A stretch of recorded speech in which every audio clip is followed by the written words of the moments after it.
माफ सुना दो मेरा काम।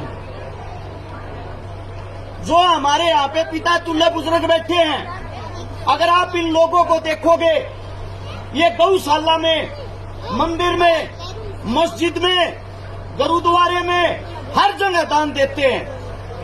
लेकिन इस देश की जो सच्चाई है, जो हकीकत है, अगर कोई सबसे बड़ा मंदिर है, अगर कोई आप लोगों को शिक्षा देता है, जागरूक करता है, रोजगार देता है, सबसे बड़ा मंदिर स्कूल है, जिससे आप लोग शिक्षा ग्रहण करते हो, पढ़ते हो, अपना जीवन बढ़ाते हो, अपने माता पिता का जीवन बढ़ाते हो।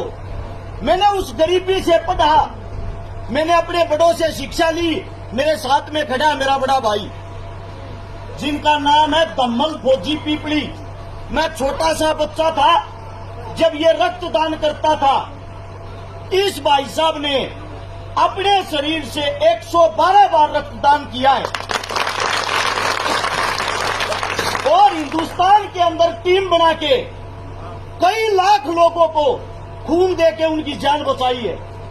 इन्हीं को देखते हुए जब हमने ये देखा, हमने ये जाना कि जो असलियत में शिक्षा का महत्व है, असलियत में जो शिक्षा ग्रहण कर लेगा वो कभी दूसरे इंसान को परेशान नहीं देखेगा। उन्हीं चीजों को देखते हुए मेरा नाम हर्ष चिकारा है। मैंने अपने भाईचारे के साथ मिलके 250 उन गरीब बेटियों की शादी करवा दी जिनके घर में ना माँ थी, ना बाप था और ना ही उनके पास कोई पैसा था। मैं आज इस वक्त भी किराए के मकान में रहता हूँ। किराए के मकान में रहते हुए मैंने 1400 उन परिवारों को बसा दिया जिनके घर में पीने के लिए पानी का मटका तक नहीं था।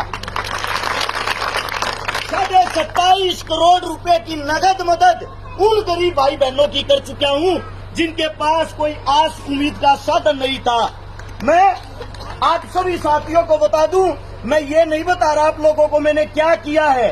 मैं आप लोगों को ये बता रहा हूँ, मेरे पास न पढ़ने के लिए पैसा था, न खाने के लिए पैसा था, लेकिन मैंने इस पढ़ाई को नहीं छोड़ा।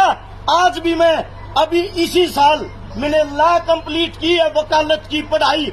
आज भी मैं 4 घंटे हर रोज पढ़ता हूँ। उसी पढ़ाई के कारण मैं ये सब काम कर पाया हूँ।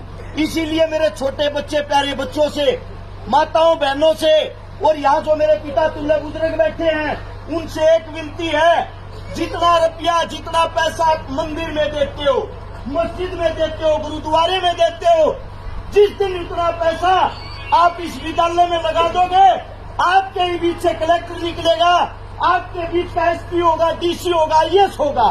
अपने बच्चों को पढ़ाओ, क्योंकि माँ बाप, दादा दादी, कोई भी अगर किसी के लिए कमाता, अपनी संतान के लिए, अपने परिवार के लिए, मैं उस इंसान को इंसान नहीं मानता जो अपने बच्चों को शिक्षा नहीं दे सकता।